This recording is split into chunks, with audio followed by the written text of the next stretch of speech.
por falar em jogo, o dentro de campo do Flamengo é o melhor do país já desde o ano passado. Mas o fora de campo do Flamengo continua complicado, né?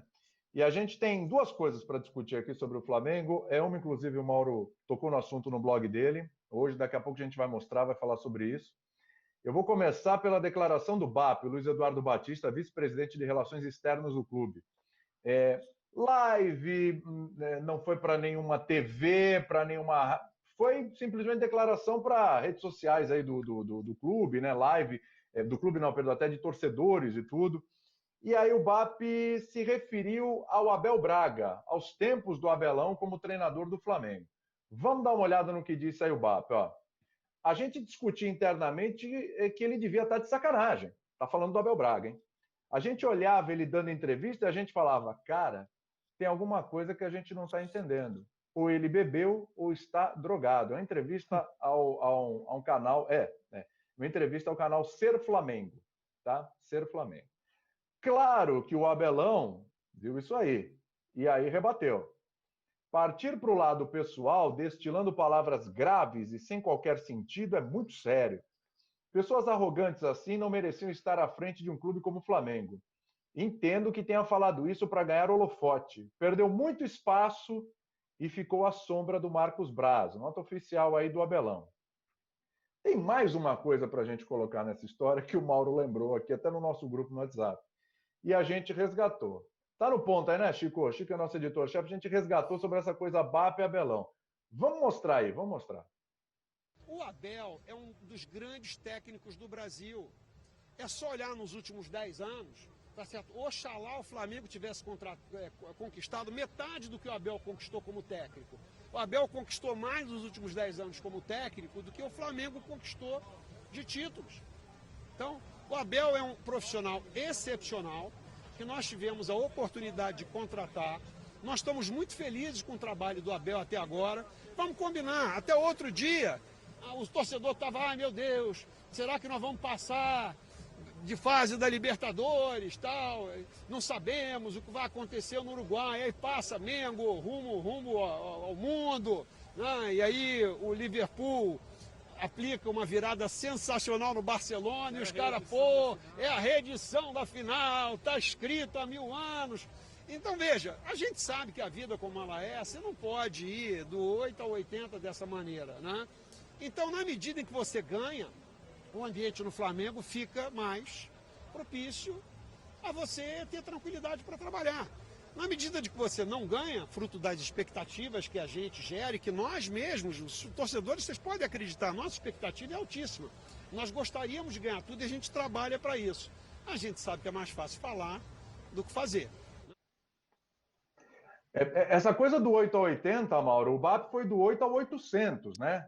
Porque o que ele falou ali na live totalmente 180 graus do que ele falou nessa entrevista, que foi entre a fase de grupos e as oitavas de final ali da Libertadores da América, né, Mauro? Então, assim, eu queria entender, porque se ele já discutia isso internamente, aí ele vai, no momento que o Flamengo vai para o mata-mata, e dá uma declaração dessa. Eu não entendi nada, eu queria saber, eu falo de holofote, mas holofote falando uma besteira dessa numa live é meio complicado, hein? É contraproducente, Mauro. Essa declaração foi há pouco mais de 13 meses, né? Maio do ano passado. E ela contém aí um erro de informação, quando o dirigente do Flamengo diz que o Abel ganhou mais do que o clube nos 10 anos anteriores, ou seja, de maio de 2019 para trás. Nesse período, o Abel ganhou um brasileiro com o Fluminense, 2 títulos estaduais com o Fluminense e com o Flamengo, ganhou o título gaúcho com o Internacional em 2014, um total de 4. Não estou contando Florida Cup e torneios do tipo, tá? Contando o estadual para cima. E o Flamengo, no período, ganhou um brasileiro, uma Copa do Brasil, 4 estaduais, 11, 14, 17 e 19. A Copa do Brasil foi em 13, o brasileiro foi em 2009, portanto, 6 títulos. Então, para começo de conversa, quando tentou valorizar o técnico que ele contratou, ele BAP, dito pelo próprio Abel na nota emitida nesse fim de semana, o Abel fala, o cara que me contratou, papapá, agora fala isso, alguma coisa assim. E se sabe que foi uma contratação feita lá atrás. Já estava divulgado pela imprensa que seria o Abel técnico antes dessa cena que estamos vendo, que é o Lomba, o candidato da situação, cumprimentando o Landim, que venceu a eleição, candidato da oposição. E já se sabia que Abel seria o técnico, isso já vinha sendo noticiado amplamente. Houve até um momento de uma certa dúvida, porque o Flamengo foi atrás do Renato, o Renato optou pela permanência no Grêmio, e depois o nome do Abel foi até confirmado com muita naturalidade. Discutimos muito sobre isso na época no próprio programa aqui do Linha de Passe. Então, já tem esse erro de informação. Naquele momento, o que está muito claro, o que acontecia? O Abel era muito criticado pela torcida, porque o time não rendia aquilo que se esperava. O próprio evento do qual participava naquele momento o BAP, que era aquele evento da Conmebol para o sorteio dos confrontos, aquela coisa toda, né, depois da fase de grupos, ele só estava ali porque o Flamengo segurou a duras penas, né, suando sangue, 1-0 com o Peñarol em Montevidéu, depois de perder para o Peñarol no Maracanã. Então o Flamengo correu o risco de ser eliminado da fase de grupos de novo, com um time muito melhor, um elenco muito melhor do que os adversários que tinha naquela chave, né? E naquela época defender o Abel era defender a escolha do próprio BAP e também daqueles que com ele selecionaram esse nome, o presidente, o conselho do futebol, sei lá, mas quem participou dessa escolha, né? Então ele defendia. Mas nos bastidores já se sabia tudo que ele falou antes. Eu cheguei a falar sobre isso no programa, que ele não ia permanecer depois da Copa América, né? Várias vezes a gente comentou isso. Vinha a Copa América e que ele não ficaria. E depois da Copa América seria um outro técnico.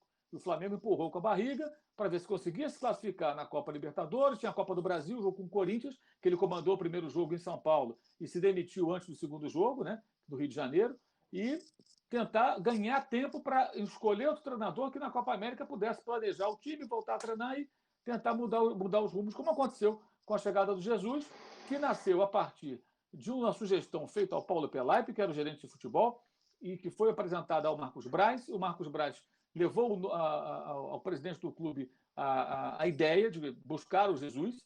O Landim aprovou, ele e o Bruno Spindler, que é o dirigente que cuida dos contratos, voaram para Portugal, conversaram com Jesus e contrataram o Portuga. Depois teve aquela famosa imagem lá do Landim cumprimentando, né, o Jesus em Madrid, antes da final lá da Liga dos Campeões, do estádio do Atlético, né, Tottenham e Liverpool, porque o Jesus foi lá ver o jogo e o Landim também, porque o Landim, junto com o BAP, com outros, eles têm o hábito de todo ano viajar para a Europa para ver a final da Liga dos Campeões. É uma coisa deles, independentemente do Flamengo. Eles vão lá para assistir o jogo. Então, todos estavam em Madrid e foi feita aquela foto para oficializar, e claro, o presidente como novo treinador, né? Mas já estava tudo acertado. Então, a contratação do Jesus, ela não passa pelas pessoas que contrataram o BAP. Então, o BAP não, o Abel. Então, quando o BAP defendia o Abel há 13 meses, ele estava defendendo a escolha dele, porque o Abel não havia caído, mas estava balançando porque era muito criticado, porque o time não andava. E já dava aquelas declarações que agora ele criticou, extremamente infelizes, né? Lá do perder a normal, aquelas coisas todas, né? Só que agora ele passa do ponto realmente porque não faz uma crítica profissional, ele acaba falando outras coisas que incomodaram o Abel, acho que com razão. Passa a ser um problema entre eles dois, mas é muito ruim também para o clube porque coloca o Flamengo numa exposição desnecessária. Por que esse assunto? Porque falasse do Abel técnico, seria legal até se ele falasse, assim, minha opinião, tá? Olha, eu participei da contratação do Abel, mas foi um erro. O Abel não foi bem, nós erramos a nossa avaliação, acreditávamos que ele seria o técnico capaz de levar o Flamengo a grandes títulos, mas não foi. Mas ainda bem que, depois disso, surgiu o nome do Jesus, o Flamengo contratou o técnico e o Flamengo foi vencedor dos títulos que mais desejava em 2019, babá. Morreria ali, seria até legal, até elogiaríamos, talvez. Olha, que legal, o cara está admitindo que foi um erro de avaliação. Mas não, da maneira que fala, parece que não teve nenhuma participação. A culpa era do Abel, de quem o contratou. Porque era óbvio que o Abel não era o técnico do Flamengo. A gente falava isso em 2018. Você mesmo, ele me perguntou inúmeras vezes. Aquele vai no vai do Abel, quem vai é o Renato. Se for o Abel Braga, o que você acha? Eu falava para você, deixa o Dorival Júnior. Acerta com ele lá na Justiça do Trabalho, aquela pendenga que eles têm, né? Ou tinham, na época, né? Uma ação. E acerta isso aí e fica com o Dorival, que é um técnico melhor que o Abel. Eu falei isso na época e continuo achando. O Dorival é um técnico melhor que o Abel. O Abel, o conceito do jogo, a ideia de jogo, a proposta do Abel, nada tem a ver com o elenco que os mesmos dirigentes estavam formando, com a contratação desses jogadores todos que estavam chegando. É só lembrar a Arrascaeta no banco, por exemplo, na derrota para o Peñarol, no Maracanã. Né? Então assim, são momentos diferentes. Só que os seres humanos não são totalmente desmemoriados. A gente lembra das coisas sim, e algumas ficam gravadas. Então, a exposição desse vídeo agora, junto com a declaração dada agora nessa semana, expõe ainda mais o BAP, né? Enfim, acho que fica ruim para ele, ficou feio mais para ele. E para o Flamengo também, não é bom, porque ele é um dirigente falando pelo clube, evidentemente, isso nada acrescenta ao Flamengo, no momento de um desgaste muito acentuado, por conta de várias polêmicas, posturas e decisões tomadas pelo clube em outros terrenos, digamos assim. Fala aí, Bernardo.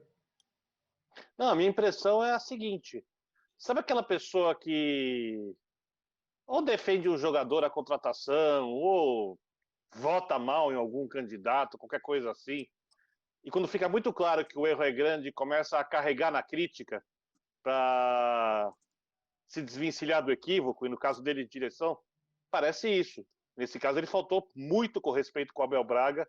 É uma coisa você questionar o trabalho, outra coisa você fazer esse tipo de declaração. Ali ele pisou na bola, para mim, feio, do jeito que falou, e para mim isso é...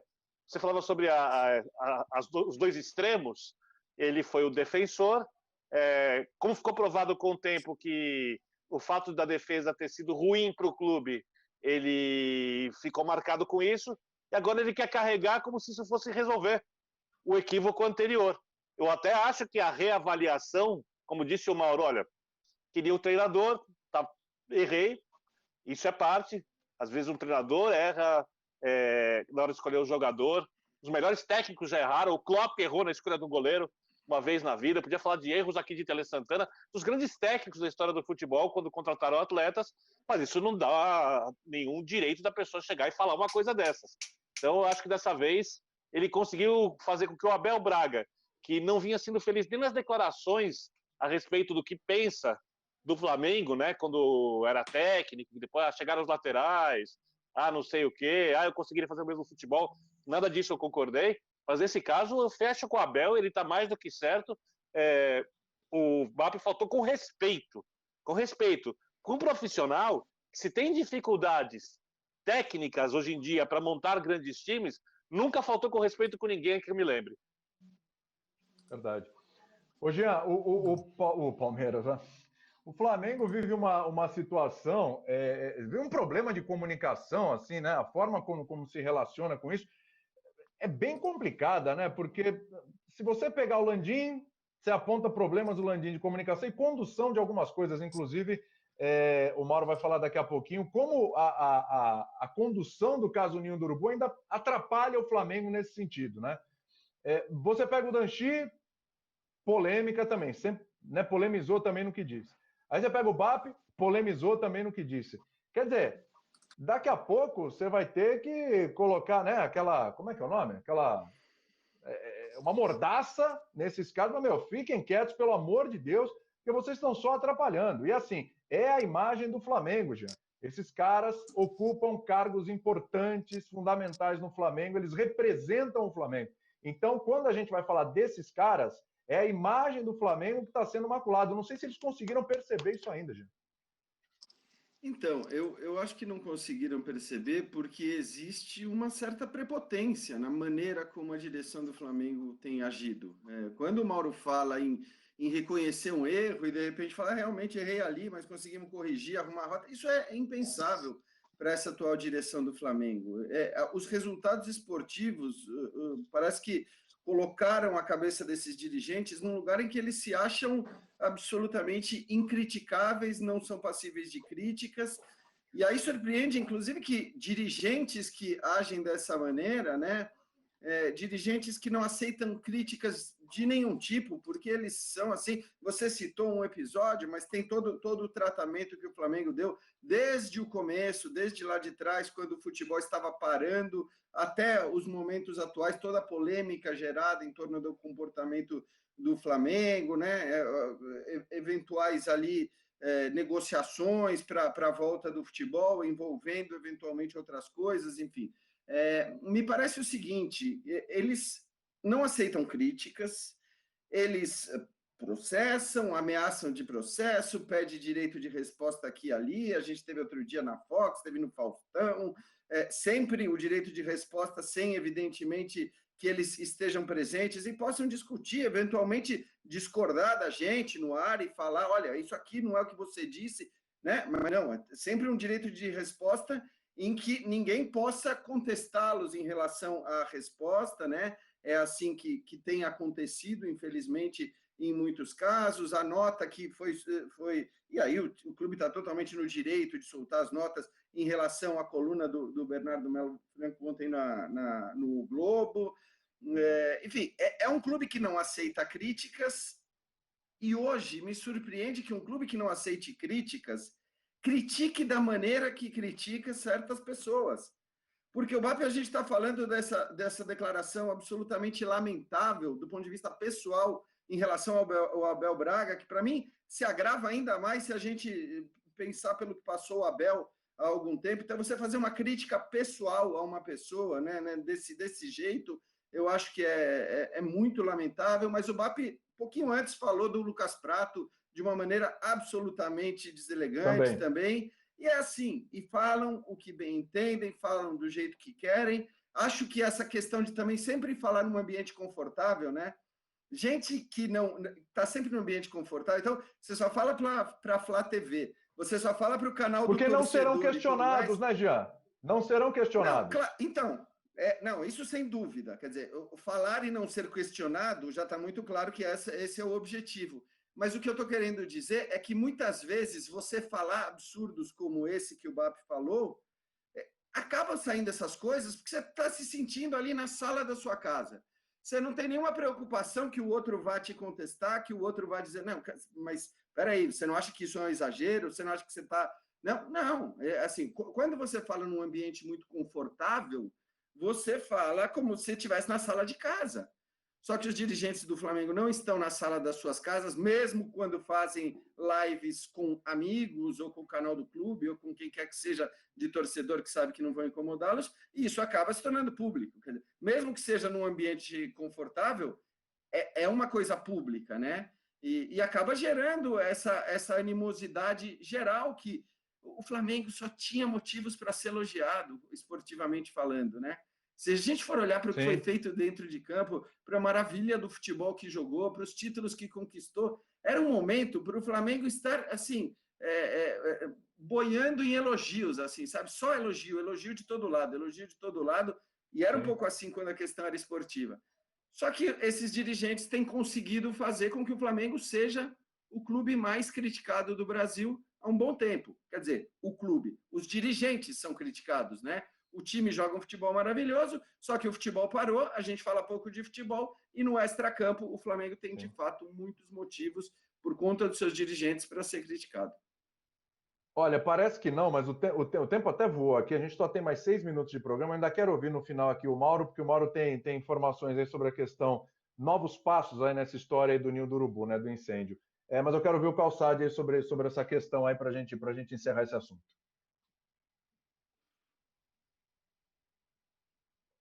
Tá no mute aí, hein, Calçade? Tá mudo.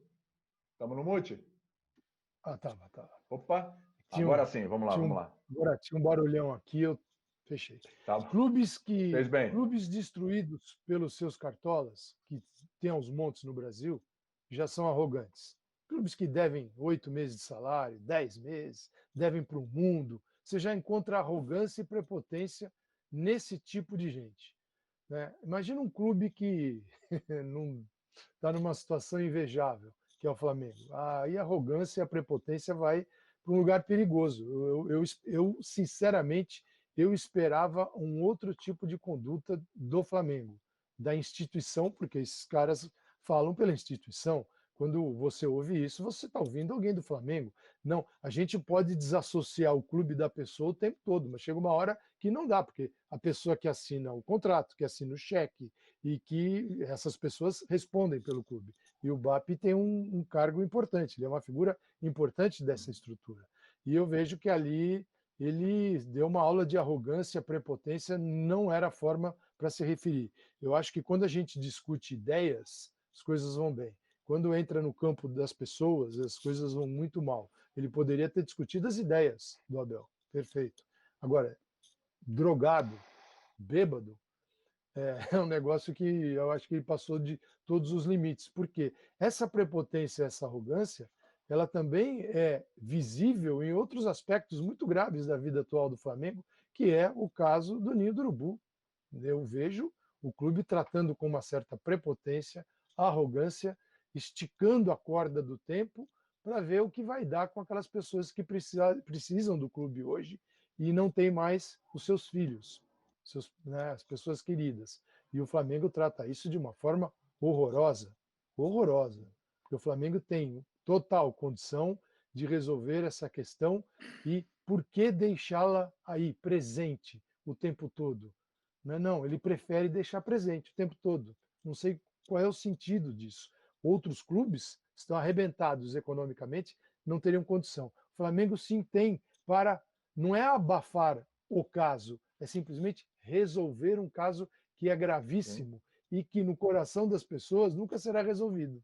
Não é o dinheiro, mas é assim que as coisas são encaminhadas. Então, eu lamento profundamente, eu entendo que a arrogância e a prepotência, elas também levam à destruição. E nós já vimos muitos clubes assim. Me decepciona um pouco com o Flamengo nesse sentido. Vejo o BAP atacando para tirar dele o peso de ter escolhido. Então eu ataco para dizer que eu não fiz. E revela que internamente o filme dele está um pouco assim apagado, né, amigo? Porque na questão das escolhas, aqueles que escolheram o Jorge Jesus estão numa posição mais elevada do que ele. Então ele está atacando hoje para ver se livra de algo que ele não vai se livrar. Então, assim, fico muito decepcionado de um clube que não se comunica com o seu torcedor da forma que deveria se comunicar e que vive de informações oficiais, e isso é muito triste. Eu ainda tenho 3 minutinhos, agora eu quero ouvir o Mauro sobre essa questão. Você falou em esticar a corda, né, Calçade? Mauro, esse esticar a corda, inclusive, está piorando a situação do Flamengo juridicamente nessa questão aí da tragédia do Ninho do Urubu, né? Pois é, William. Nessa segunda-feira, o Ministério Público publicou uma nota, né, no seu site, atualizando a situação aí do Ninho do Urubu. Isso já era para ter sido, digamos assim, levado adiante em março, né? Foi paralisado por conta da pandemia. E então serão apresentados em breve, acho que na próxima semana, que tudo indica os indiciados, entre eles já se antecipou o nome do ex-presidente Eduardo Bandeira de Mello, o nome dele aparece nessa nota do Ministério Público, né? Todos responderão pelo crime de incêndio culposo, né? E além de Bandeira de Mello, né, eu apurei que o Ministério Público poderá, sim, entre esses nomes, indiciar, aliás, ex-integrantes da diretoria, ou seja, da gestão anterior, lembrando que o CT foi inaugurado na gestão de Bandeira de Mello, né? Mas o incêndio aconteceu já na gestão de Rodolfo Landim. Então, ex-integrantes da diretoria do Flamengo e membros da atual gestão poderão ser denunciados. Então, vamos aguardar os nomes. Tem alguns nomes que foram divulgados na imprensa, mas não está correto, não é aquilo. Tá? Quem divulgou a lista de nomes, tem nomes do ano passado, lá do relatório do delegado, não é isso. Esses nomes ainda não foram revelados pelo Ministério Público. O documento oficial do MP do Rio de Janeiro, do GAEDEST, que é o departamento que está cuidando dessa questão, ele não apresenta nome algum. Então, esses nomes ainda serão revelados, vejamos quais serão. E aí tem um ponto que é importante, né? É um termo jurídico, não persecução. Né? O MP diz que não há possibilidade, na prática, de um acordo que pudesse levar ao arquivamento da investigação, se houvesse confissão, admissão de responsabilidade, esse tipo de coisa. E aí o agravante, o MP deixa isso claro, a forma como o Flamengo hoje lida com a questão das famílias, da não indenização e tudo mais. Né? O Ministério Público aborda esse ponto, ou seja, a interpretação isso piora as coisas, né? Isso torna, na visão do MP, o pior para o Flamengo, no caso, para quem está à frente do clube hoje. Vejamos como isso vai prosseguir. A exemplo do que falamos do Dudu e tudo mais, não se faz acusações de forma leviana, se acompanha os fatos e espera que seja feita justiça, que é algo muito pouco comentado nessa história toda, especialmente por torcedores de outros times que adoram falar paguem as famílias, não porque se preocupem com essas pessoas, mas sim porque querem usar a tragédia para atingir um torcedor do Flamengo que, de repente, nem tem nada com isso e está tão incomodado quanto qualquer um outro com essa coisa absurda que se arrasta há tanto tempo. Aliás, no próximo dia 8, já semana que vem, mais um mês vai ser completado, né? Foi em fevereiro, então será 1 ano e 5 meses, não é isso? Isso, 1 ano e 5 meses, 17 meses. Estamos a caminho disso. Então, essa é a situação. Então, na semana que vem, é provável que tenhamos novidades, saberemos quais são os nomes, e acho que a gente precisa, como sociedade, aprender também a cobrar justiça, não só pague. fosse assim, qualquer milionário podia fazer o que fosse, alguém fica aleijado, perde a vida, acontece uma desgraça, paga, está tudo certo, né? Paga lá que está tudo certo. O funcionário morreu, culpa do patrão, está tudo bem. Atropelou e tudo, perdeu a perna, paga. Não, não é assim. Existe uma coisa chamada justiça. E nisso existe algo que a gente tem que sempre lembrar. Aquela tragédia do Hillsborough, em 89, que mudou lá todo o cenário do futebol inglês, o que você escuta quando eles reclamam daquilo? Os torcedores do Liverpool, a sociedade, a cidade de Liverpool, que boicota o jornal The Sun, que na época fez campanha, manchetes sensacionalistas, acusando as vítimas de responsáveis por aquilo. Justiça para os 96. A palavra é essa. Ninguém fala, paguem as famílias dos 96. Isso aí o Estado vai ter que indenizar, é toda outra questão. Mas a sociedade no Reino Unido clama por justiça para aquelas pessoas. E isso acontece desde 89. Não significa que não tenha que haver indenização. Muito pelo contrário. Mas são duas coisas que andam juntas, né? E isso está muito parado esse tempo todo. Vamos ver se agora a justiça vai chegar aos responsáveis e de que maneira isso vai se processar, porque isso é muito, muito importante. Esse assunto está colocado de lado. Ele só volta à pauta na imprensa, eventualmente, quando acontece um fato novo e tudo mais. A gente fica se preocupando com outras coisas. Por isso que eu tenho batido nessa tecla regularmente. No mínimo, a cada dia 8, alguma coisa eu escrevo sobre esse assunto. Porque notícia tem. E a gente tem que ficar atento a isso, acho que a imprensa e a sociedade, para que não caia no esquecimento.